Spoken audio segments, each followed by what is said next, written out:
Hello दोस्तों, कैसे हैं आप लोग? आशा करता हूँ आप लोग अच्छे होंगे। आज हम लोग स्टार्ट करेंगे अकाउंटिंग प्रिंसिपल से एंड अकाउंटिंग प्रोसेस के कुछ प्रैक्टिकल क्वेश्चंस करेंगे। अकाउंटिंग प्रिंसिपल होते क्या है?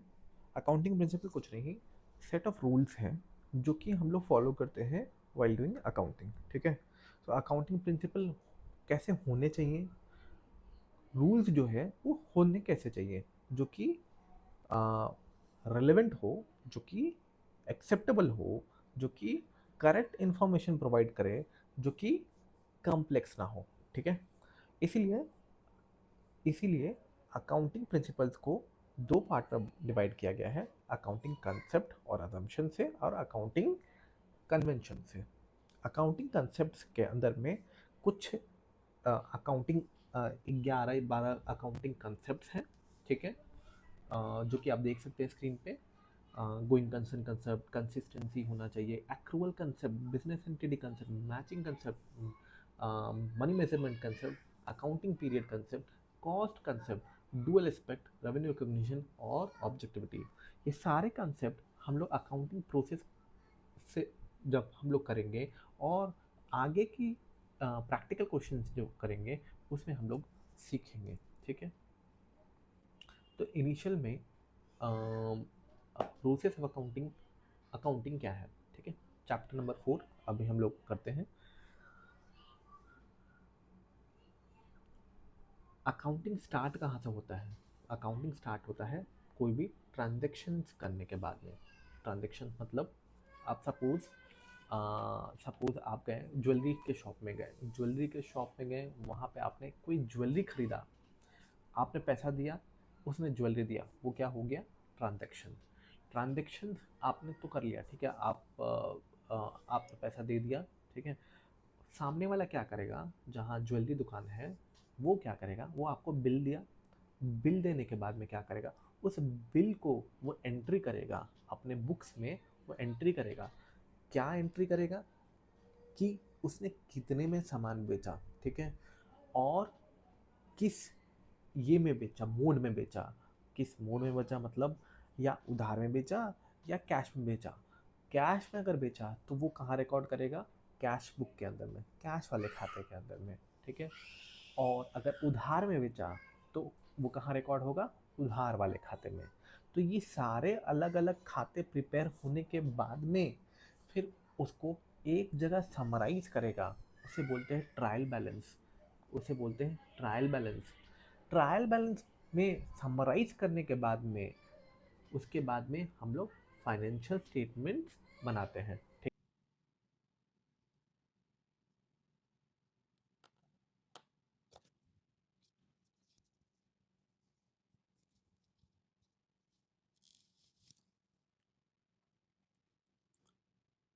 स्टार्ट करते हैं अक्रूवल कंसेप्ट से।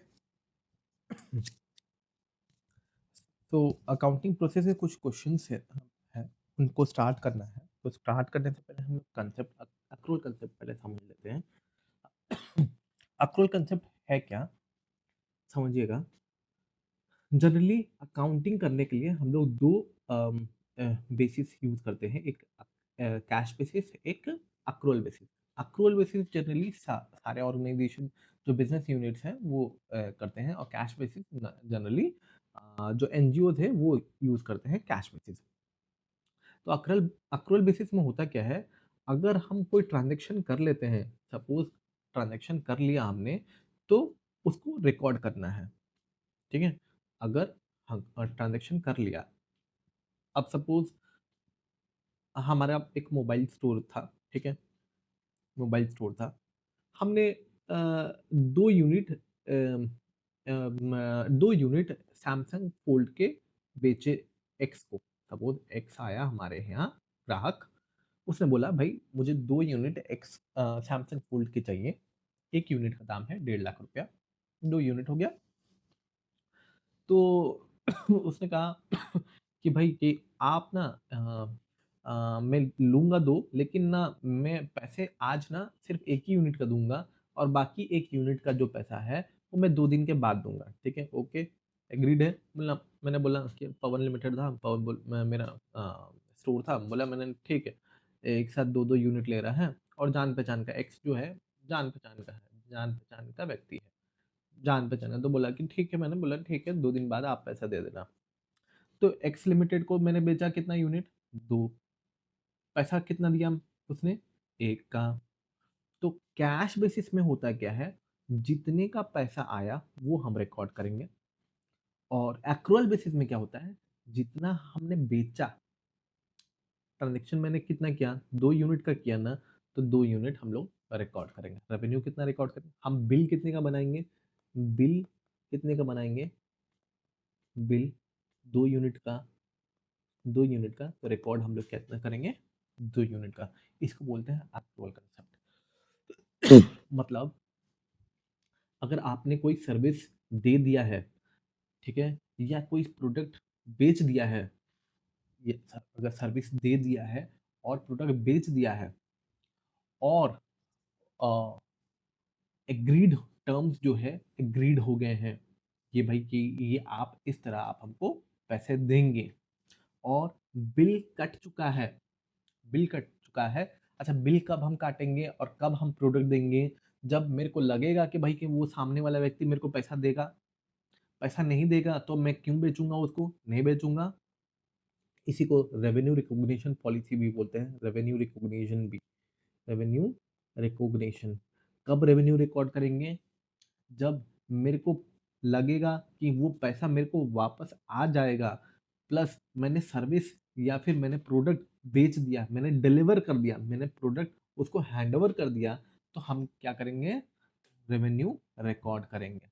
ठीक है, जब हम प्रोडक्ट दे दिए तो हम बिल काट लिए, बिल काटने के बाद में हम रेवेन्यू रिकॉर्ड करेंगे। उसी तरह खर्च में समझिए, अगर सामने वाले ने आपको बिल दे दिया है, अगर सामने वाले वाले ने आपको बिल दे दिया है, उस बिल को आपको रिकॉर्ड करना होगा, चाहे आप उसका पेमेंट पूरा करें, एक बार में करें या फिर 2 बार में करें, आपको पूरा का पूरा बिल उस ट्रांजैक्शन डेट में रिकॉर्ड करना होगा। ठीक है, वहीं कैश बेसिस में क्या होगा कि आपने अगर 1 यूनिट का पेमेंट किया, तो आप कितने का रिकॉर्ड करेंगे, 1 यूनिट का। समझ में आया? ठीक है, अब इसको और अच्छे से समझेंगे प्रैक्टिकल क्वेश्चन से।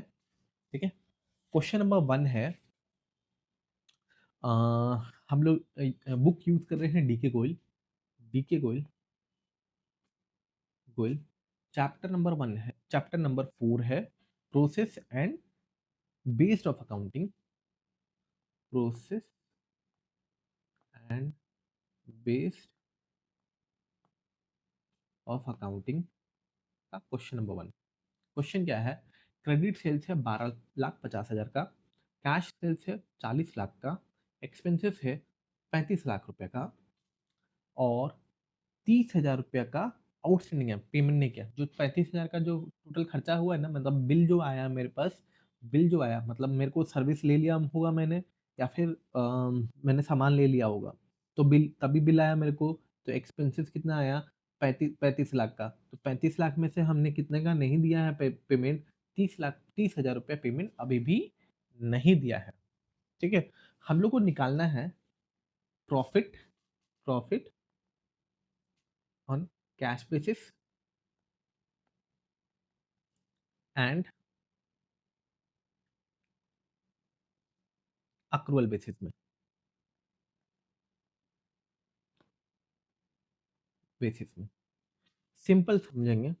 अच्छा, जब भी हम लोग क्वेश्चंस करेंगे ना, तो हम लोग टी फॉर्म में करेंगे, टी फॉर्म में। ठीक है, क्योंकि ट्रेडिंग पीएल अकाउंट जो हम लोग बनाएंगे इन फ्यूचर, वो भी हम लोग टी फॉर्म में बनाएंगे।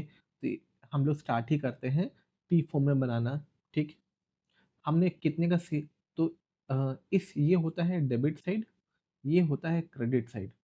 क्रेडिट साइड में सारे इनकम्स को रिकॉर्ड करते हैं हम लोग, और डेबिट साइड में हम लोग सारे एक्सपेंस को रिकॉर्ड करते हैं। ध्यान रखिएगा, समझाएंगे आगे चल के, अभी इतना ही ध्यान रखिए। क्रेडिट साइड में सारे इनकम्स को रिकॉर्ड करेंगे, डेबिट साइड में हम लोग सारे खर्चों को रिकॉर्ड करेंगे। अगर कैश बेसिस में निकालना है, तो हम लोग क्या करेंगे, कैश सेल्स कितना हुआ है, 40 लाख रुपया, कैश सेल्स कितना हुआ है, 40 लाख। ठीक है, अब बताइए क्रेडिट सेल्स पकड़ेंगे क्या कैश प्रॉफिट निकालने के लिए? नहीं पकड़ेंगे। अब नेक्स्ट क्या है, एक्सपेंसेस है। एक्सपेंसेस कितने का हुआ है, 35 लाख रुपए का।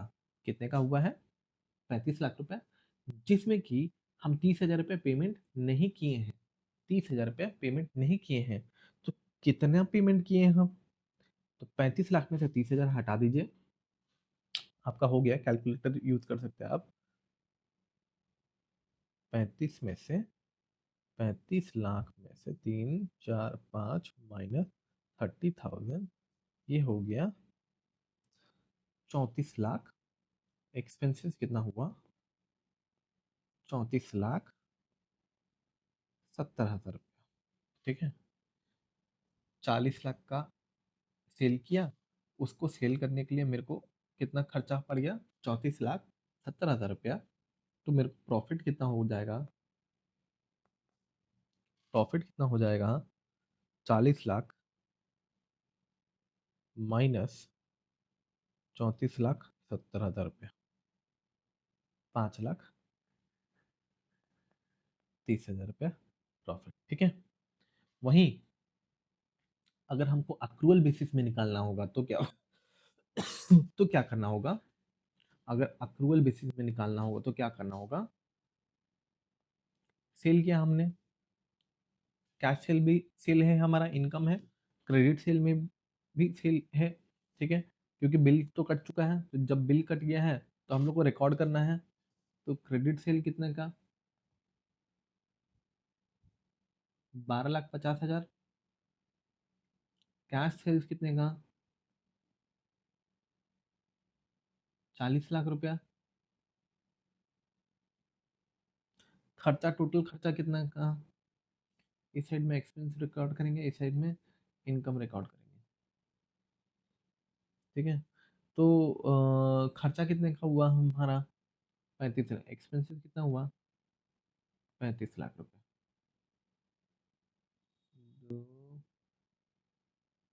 5। ठीक है, तो मेरा प्रॉफिट कितना हो जाएगा, इधर टोटल कितना हुआ, 16 लाख, नहीं सॉरी 40 लाख है ना, 50 लाख, 52 लाख 50,000।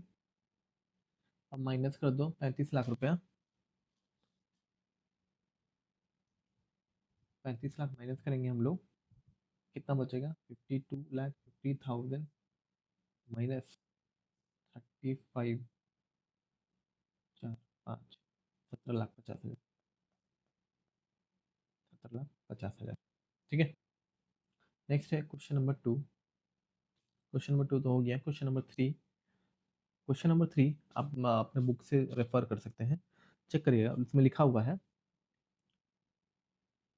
कैश सेल्स है 22 लाख रुपया, क्रेडिट सेल्स है 6 लाख रुपया, कैश परचेजेस है 10 लाख रुपीज, क्रेडिट परचेजेस है 7,50,000, एक्सपेंसेस पेड है including 15,000 paid in advance, 4 lakh रुपया। Expenses due but not yet paid, मतलब due but not yet paid मतलब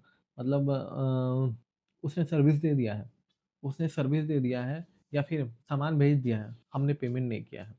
ठीक है, तो मेरे को पेमेंट तो करना है ना, मेरे को सामान तो आ गया ना, बिल यहाँ पे रिकॉर्ड कैसे हुआ, वो उसने बिल दे दिया, बिल दे दिया तो मेरे को रिकॉर्ड करना है अक्रूवल बेसिस में। ठीक है, इनकम रिसीव्ड है 2 लाख रुपया, इनकम रिसीव्ड इन एडवांस है, एडवांस में पैसा दे दिया भाई, एडवांस में दे दिया। ठीक है, हमने सर्विस दिया क्या, नहीं दिया। ठीक है, लेकिन एडवांस में दे दिया।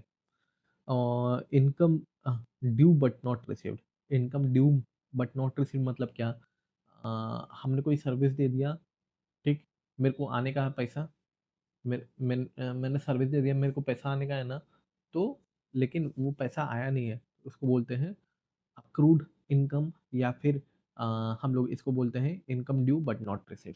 अक्रूड भी बोलते हैं, अक्रूड एक्सपेंसेस भी बोलते हैं, एक्सपेंसेस के बिहाफ में अगर मतलब पेमेंट नहीं किया तो अक्रूड एक्सपेंसेस।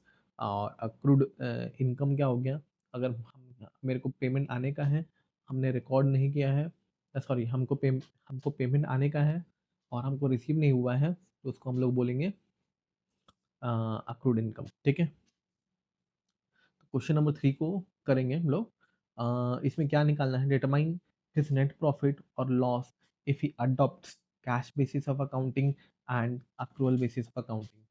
ठीक है, तो हम लोग सिंपल फिर से करेंगे, वही टी फॉर्म में करेंगे। कैश बेसिस में पहला है, कैश बेसिस में कैश सेल्स रिकॉर्ड करेंगे क्या, कैश बेसिस में, हाँ रिकॉर्ड करेंगे। इधर लिखेंगे, इधर साइड इनकम, सारे इनकम इधर रिकॉर्ड करेंगे। क्रेडिट साइड ये हो गया, क्रेडिट साइड ये हो गया, डेबिट साइड ये एक्सपेंसेस सारे रिकॉर्ड करेंगे। कैश सेल्स कितना हुआ, 22 लाख रुपया। ठीक है, फिर उसके बाद क्या है, और कोई इनकम में क्या, क्रेडिट सेल्स है, तो क्रेडिट सेल्स तो हम लोग कब रिकॉर्ड करेंगे, एक्रूअल बेसिस में। अभी क्या है, कैश परचेजेस, तो लिखेंगे इस साइड में कैश परचेजेस कितना है, 10 लाख रुपया। कैश परचेजेस है 10 लाख रुपया। फिर उसके बाद क्रेडिट परचेजेस है 7,50,000, रिकॉर्ड करेंगे क्या, नहीं रिकॉर्ड करेंगे इसमें। ठीक है, क्योंकि कैश बेसिस में निकाल रहे हैं।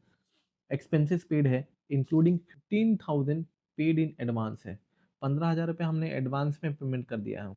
ठीक है, तो टोटल हमने कितना पेमेंट कर दिया, 4 लाख पेमेंट किया है एक्सपेंसिव। हम लोग 4 लाख रुपए पेमेंट किए हैं, तो 4 लाख रुपए हम लोग रिकॉर्ड करेंगे एक्सपेंसिव, 4 लाख रुपए। ठीक है, expenses due but not yet paid, due है पेमेंट नहीं किया, पेमेंट नहीं किया ना तो रिकॉर्ड नहीं करेंगे। ठीक, इनकम रिसीव्ड, इनकम रिसीव्ड हो गया है, इनकम रिसीव्ड है, कोई और इनकम होगा। ठीक है, मान लो कि एफडी कराया तो एफडी पे इंटरेस्ट मिला। ठीक है, इसको भी बोलते हैं इनकम रिसीव्ड। या फिर सेल्स जो है कमीशन बेसिस पे था, तो कुछ कमीशन भी मेरे को आया, वो भी मेरा इनकम हुआ, तो इनकम रिसीव्ड हो गया 2 लाख रुपया। ठीक है, इनकम रिसीव्ड इन एडवांस है, income received in advance included in 2 lakh, 2 lakh रुपया में इंक्लूडेड है 10,000 रुपया। तो टोटल हम लोग इनकम मेरे को कितना आया, 2 लाख रुपया है ना, तो 2 लाख रुपया मेरे को रिकॉर्ड करना है। एडवांस में दिया कोई दिक्कत नहीं, रिकॉर्ड करना होगा। Income due but not gate receive, नहीं रिसीव हुआ ना तो रिकॉर्ड नहीं करेंगे। यहाँ पर टोटल मेरे को इनकम कितना आया, 22 लाख प्लस 2 लाख रुपया, 24 लाख रुपया। खर्चा कितना हुआ, 10 लाख प्लस 4 लाख रुपया, 14 लाख रुपया। प्रॉफिट कितना हो गया, इनकम माइनस खर्चा, 24 लाख माइनस 14 लाख, प्रॉफिट हो गया 10 लाख रुपया। ठीक है, अब अब हम लोग अब हम लोग करेंगे अक्रूवल बेसिस पे। अक्रूवल बेसिस पे फिर से करते हैं, ये हमारा क्रेडिट साइड, ये हमारा डेबिट साइड। डेबिट साइड में सारा खर्चा हम रिकॉर्ड करेंगे, क्रेडिट साइड में हम सारा इनकम रिकॉर्ड करेंगे। तो कैश अक्रूवल बेसिस में हम लोग दोनों रिकॉर्ड करते हैं, कैश बेसिस भी और क्रेडिट बेसिस भी। मतलब बिल कट गया तो हमको रिकॉर्ड करना है। बिल कब कटेगा, बिल तभी कटेगा जब हम लोग सर्विस देंगे या फिर मटेरियल सप्लाई करें, बिल सप्लाई कर देंगे। ठीक है, मतलब मेरे को अब सपोज, अब एक दिमाग में क्वेश्चन आ रहा होगा ना, अब सपोज XYZ दूसरी जगह पे रहता है, सपोज दिल्ली रहता है और मैं रहता हूँ सपोज उड़ीसा रहता हूँ। मेरे को फ़ोन करके बोला कि भाई इतना मटेरियल भेज दे, इतना मटेरियल, इतना फिर मेरा मोबाइल का दुकान है, तो मेरे को फ़ोन करके बोला कि भाई 10 सेट मोबाइल भेज दो। तो मोबाइल भेज दो तो क्या मैं बिल नहीं काटूंगा क्या, मैंने तो डिलीवर अभी नहीं किया है, नहीं, मैं बिल काटूंगा, बिल के साथ में सारे आइटम्स भेजूंगा।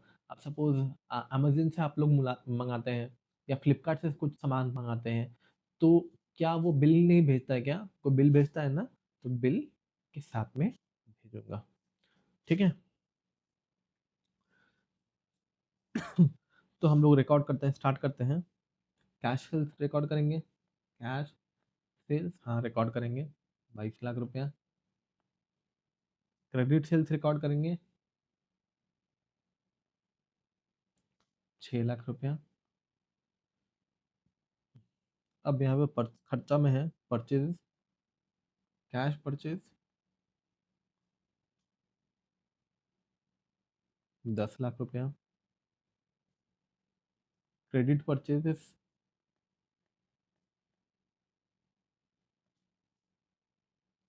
7 लाख, कितना है क्रेडिट परचेजेस कितना है 7,50,000 रुपया। सॉरी, एक चीज एक्स्ट्रा लग गया, ठीक है 7,50,000 रुपया। नेक्स्ट है एक्सपेंसेस पेड है, including 15,000 paid in advance, advance में दिया मैंने। उसने मेरे को कोई सर्विस नहीं दिया अभी, मैंने एडवांस में दे दिया, तो मेरे को खर्चा एक्चुअल में खर्चा कितना हुआ, 4 लाख में से तो 15,000 एडवांस दिया, अभी वो सर्विस नहीं दिया भाई। तो सर्विस जब तक नहीं दिया तब तक वो एडवांस में है, तो वो खर्चा तो हुआ नहीं, वो मेरे हम कभी भी उससे वापस भी मांग सकते हैं। तो क्या करेंगे तो टोटल एक्सपेंसेस कितना हो जाएगा, एक्सपेंसेस पेड कितना हो जाएगा, एक्सपेंसेस कितना हो जाएगा 4 लाख में से 15,000 माइनस कर देंगे, 3,85,000। 4 लाख माइनस 15,000, ठीक है 3,85,000। Expenses due but not yet paid, payment नहीं किया लेकिन वो मेरे को ड्यू हो गया, मतलब सर्विस दे दिया, उसने सर्विस दे दिया तो पेमेंट तो करना होगा ना, खर्चा हो गया ना, तो खर्चा हो गया तो एक्सपेंसेस ड्यू जो है वो क्या है 75,000 रुपया।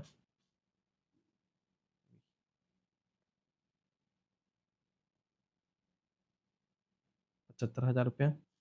इनकम रिसीव्ड है जो जिसमें कि इनकम रिसीव्ड है जिसमें कि 10,000 एडवांस में, 10,000 एडवांस में तो मेरे को एडवांस में दिया ना, मेरे को सर्विस तो अभी मैंने तो अभी सर्विस नहीं दिया ना, तो सर्विस जब तक नहीं दिया है या फिर मटेरियल जब तक नहीं सप्लाई किया है उसको हम सेल बुक नहीं कर सकते हैं या इनकम बुक नहीं कर सकते हैं। तो हम क्या करेंगे, इनकम रिसीव्ड बुक करेंगे,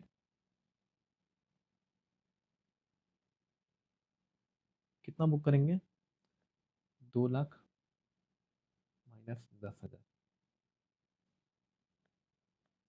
1,90,000 रुपये, 1,90,000 रुपये, सॉरी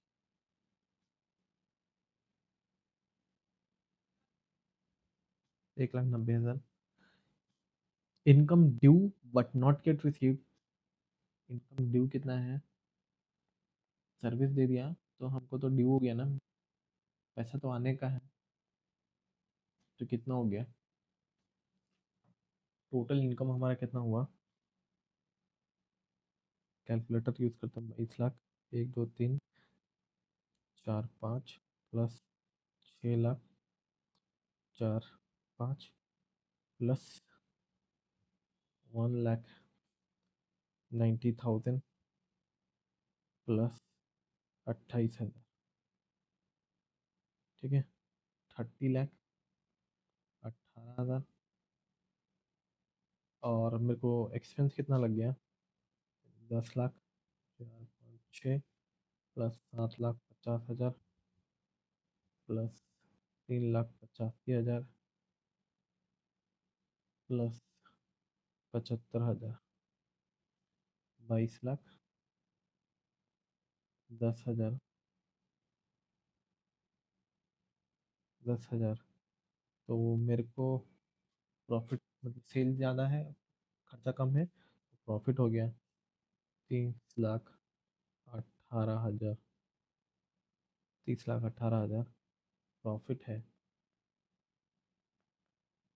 8,08,000, ठीक है 8,08,000।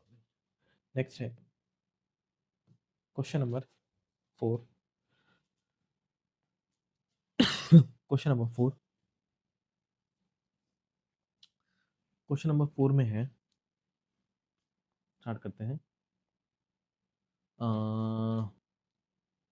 Mister Natraj submits you the following information for the year ended 31 March 2025। 31 March 2025, ठीक है। 31 मार्च को कुछ फिगर्स दिया उसने।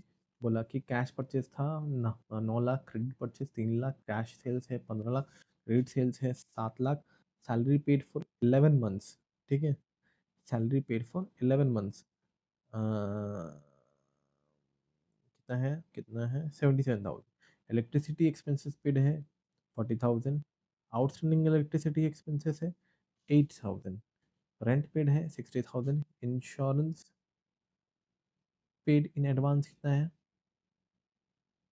इंश्योरेंस पेड इन एडवांस कितना है? 5,000। इंश्योरेंस एक्सपेंसेस इंक्लूडिंग प्रीपेड कितना है? प्रीपेड मतलब एडवांस पेमेंट किया, ठीक, 20,000। इनकम रिसीव्ड इन एडवांस कितना है? 4,000। इनकम रिसीव्ड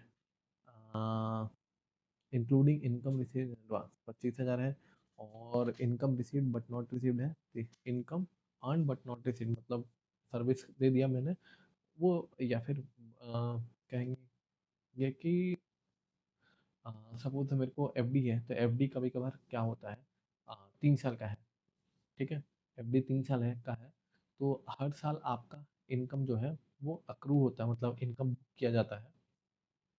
तो बिक बुक हो गया, लेकिन पेमेंट आपको कब मिलेगा? आपको इंटरेस्ट कब मिलेगा? 3 साल बाद मिलेगा। उस साल का इनकम कितना हो गया? 3,000 रुपया। सपोज सपोज वो 3,000 का इंटरेस्ट। हाँ, तो हम रिकॉर्ड कब करेंगे? उस साल का है तो उसी साल में रिकॉर्ड करेंगे, ठीक है। वो कौन से बेसिस में है? Accrual basis. कैश बेसिस में कब रिकॉर्ड करेंगे? तीसरे साल में, जब पे मेरे को इंटरेस्ट आ जाता है तब। अब स्टार्ट करते हैं, कैश बेसिस में करते हैं इनिशियली। कैश परचेज है, रिकॉर्ड करना स्टार्ट करते हैं। कैश परचेज 9 लाख रुपए।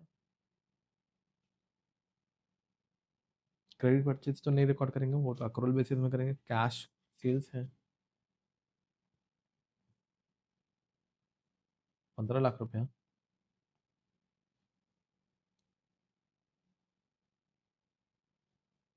क्रेडिट सेल्स है वो तो रिकॉर्ड नहीं करेंगे। सैलरी पेड फॉर 11 मंथ्स, जितने का पेमेंट किया उतना सैलरी 77,000 रुपया, ठीक है। फिर उसके बाद है इलेक्ट्रिसिटी पेड है 40,000।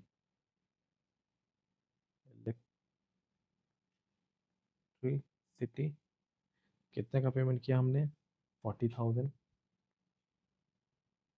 सॉरी 40,000,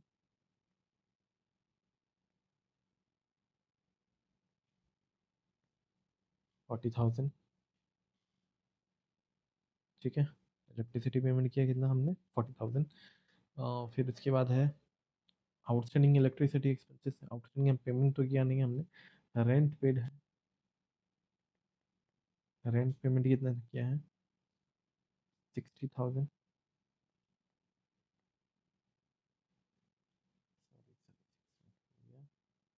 ये हो जाएगा 60,000, ठीक है। फिर इसके बाद है insurance expenses, sorry insurance paid in advances. Insurance, insurance कितना है? Expenses paid 20,000, paid in advance है, जो कि इंक्लूड तो करता है, तो ये हो जाएगा 20,000। फिर इनकम रिसीव्ड इन एडवांस कितना है? Advance income 4,000। Income received in advance 4,000 था, जो कि टोटल इनकम था 25,000 रुपये। सॉरी, ये हो जाएगा 25,000। 25,000 में इंक्लूड करता है। तो टोटल हमने कितना इनकम रिसीव किया? 25,000। Income earn but not receive, receive तो हुआ नहीं है, तो हम लोग रिकॉर्ड नहीं करेंगे कैश बेसिस में। टोटल हमारे पास इनकम कितना आ गया? 15 लाख और 25,000। 15 लाख 25,000। हमारा टोटल खर्च कितना हो गया? हमारा टोटल खर्च कितना हो गया? चेक करिए। 9 लाख रुपए कैलकुलेटर करते हैं। 3, 4, 5, 9 लाख रुपए, 77,000 रुपया प्लस 40,000 रुपया प्लस 60,000 रुपीज़ प्लस 20,000 रुपीज़। ठीक है, तो टोटल हमारा कितना हो गया? 10,97,000 रुपये। और हमारा इनकम कितना हुआ? 15,25,000 रुपये। तो टोटल प्रॉफिट कितना हो गया? प्रॉफिट कितना हो गया?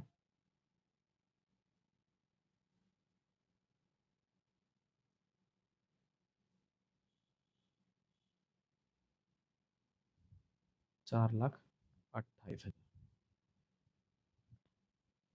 ठीक है, अब नेक्स्ट है, इसी को हम लोग अक्रूवल बेसिस में करेंगे। अक्रूवल बेसिस में, तो अक्रूवल बेसिस में पहले क्या है? कैश परचेज 9 लाख रुपए, क्रेडिट परचेज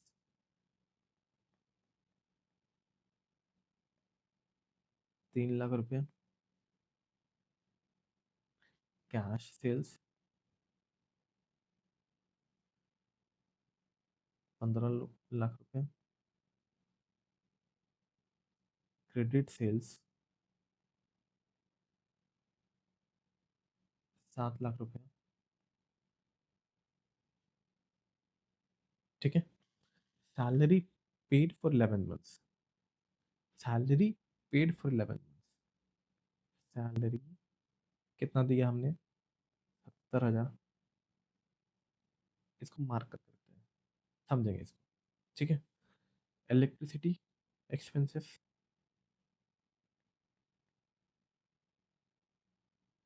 इलेक्ट्रिसिटी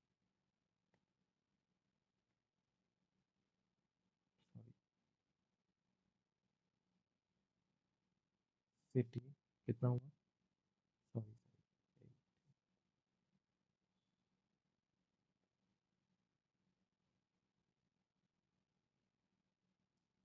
इलेक्ट्रिसिटी कितना हुआ?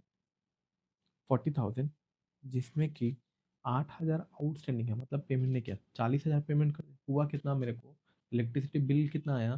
40,000 प्लस 8,000 रुपया, 48,000। लेकिन मैंने पेमेंट कितना किया? 40,000 पेमेंट कर दिया, 8,000 पेमेंट नहीं किया, तो टोटल कितना हो गया? 48,000। Rent paid, rent paid, rent कितना हो गया? 60,000। Insurance paid in advance, advance में इंश्योरेंस दे दिया। ठीक है, टोटल इंश्योरेंस एक्सपेंसेस कितना था? 20,000, जिसमें कि 5,000 रुपये एडवांस में दिया। एडवांस क्या हम लोग काउंट करेंगे? क्या खर्चा हुआ है क्या? वो तो नेक्स्ट ईयर के लिए है ना मेरे को, तो नेक्स्ट ईयर में हम रिकॉर्ड करेंगे। तो इस साल में कितना हुआ insurance? Insurance 20,000, sorry sorry, 15,000, 15,000, 20,000 minus 15,000, sorry 20,000 minus 5,000,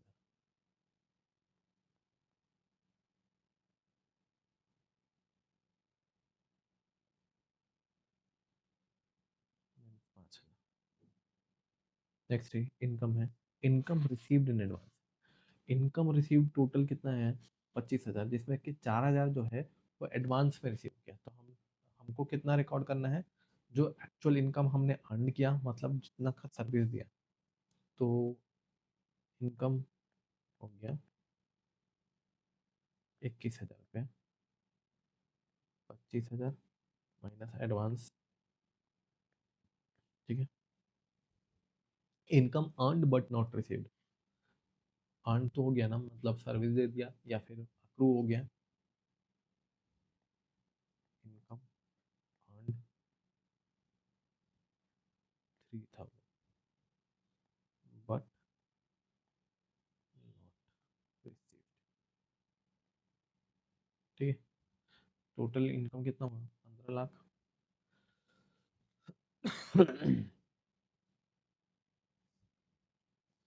15 lakh plus 7 lakh plus 21,000 plus 3000, 22 lakh, 24 हजार। और टोटल इनकम कितना हो, टोटल खर्चा कितना हुआ? 9 लाख प्लस 3 लाख प्लस 77 हजार, प्लस 48 हजार, प्लस 60 हजार, प्लस 15 हजार। कितना हो गया?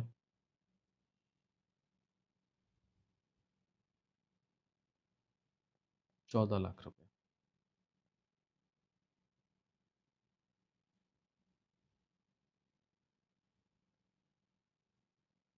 ठीक है, 14 लाख रुपए। अब माइनस कर लो कितना हो गया।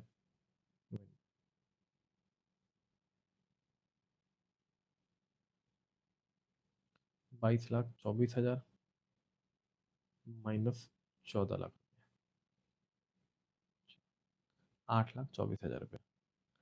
8 लाख 24 हजार रुपये। देखिए आंसर नहीं आया। आंसर कितना है? 8 लाख 17 हजार रुपये। वो इसलिए नहीं आया कि जो सैलरी हमने पेमेंट किया है, लिखिए देखिए, सैलरी पेड फॉर 11 मंथ्स कितना है? 77,000। लेकिन पेमेंट हमने सिर्फ 11 महीने का किया है। लेकिन हम सैलरी तो उसको 12 महीने का देना है ना। मान लो एक कोई व्यक्ति पूरे 12 महीना काम कर रहा है हमारे यहाँ, तो हम पूरे 12 महीने का सैलरी पेमेंट करेंगे। तो ये हो जाएगा 76,000 डिवाइड बाई 11 इंटू 12। 77,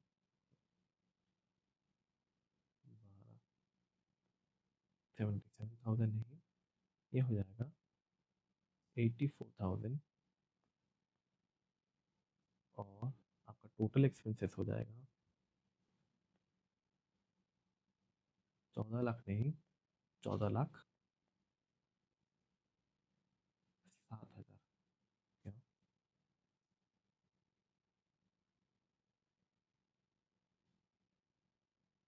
14 लाख 7 हजार रुपये। प्रॉफिट कितना हो जाएगा? 22 लाख 24 हजार। 22 लाख 24 हजार माइनस 14 लाख 7 हजार। 8 लाख 17 हजार। 8 लाख 17 हजार रुपये। ठीक है, तो काउंटिंग प्रोसेस का क्वेश्चन सारा कंप्लीट हो गया हमारा। कंप्लीट करने से पहले समझा देता हूँ। और जो हम लोग ट्रांजेक्शन्स पूरे साल रिकॉर्ड करते हैं, जो हम लोग ट्रांजेक्शन पूरे साल रिकॉर्ड करते हैं, वो किसी एक पर्टिकुलर डेट को हम लोग समराइज करते हैं। कौन सा डेट होता है ये? हम जनरली हम लोग फॉलो करते हैं अकाउंटिंग पीरियड कंसेप्ट, जो कि 1 अप्रैल से लेके 31 मार्च तक होता है। हमारे इंडिया में 1 अप्रैल से लेके 31 मार्च को अकाउंटिंग पीरियड बोलते हैं। पीरियड बोलते हैं। तो सारे इन इस पीरियड के जो ट्रांजेक्शन्स होते हैं, उसको रिकॉर्ड करने के बाद में हम लोग समराइज करते हैं। और समराइज करके 31 मार्च को, 31 मार्च को ट्रायल बैलेंस बनाते हैं। और उस ट्रायल बैलेंस से हम लोग, ये समरी रिपोर्ट होता है।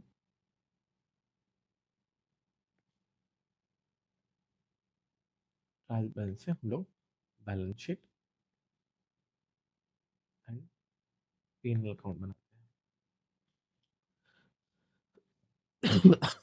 कुछ कंपनियां कुछ कंपनियां कंपनी लिस्टेड भी होती हैं, जहाँ पे क्वार्टरली अकाउंट्स भी प्रेजेंट होता है। क्वार्टरली अकाउंट्स भी प्रेजेंट होता है। तो वहाँ पे क्या होता है कि क्वार्टरली भी प्रिपेयर होता है और ईयर वाइज भी प्रिपेयर होता है। और क्वार्टरली किस लिए प्रिपेयर होता है भाई? तो क्वार्टरली प्रिपेयर होता है और स्टेक होल्डर्स होल्डर्स, ताकि वो रेगुलरली अपडेटेड रहें अपने फाइनेंशियल से। जिस कंपनी में वो पैसा लगाए हुए हैं या जिस कंपनी में वो इंटरेस्टेड है, उसका क्या पोजीशन है, उसका करेक्ट एनालिसिस करने के लिए। ठीक है, तो आज के लिए इतना ही। थैंक यू, फिर मिलते हैं।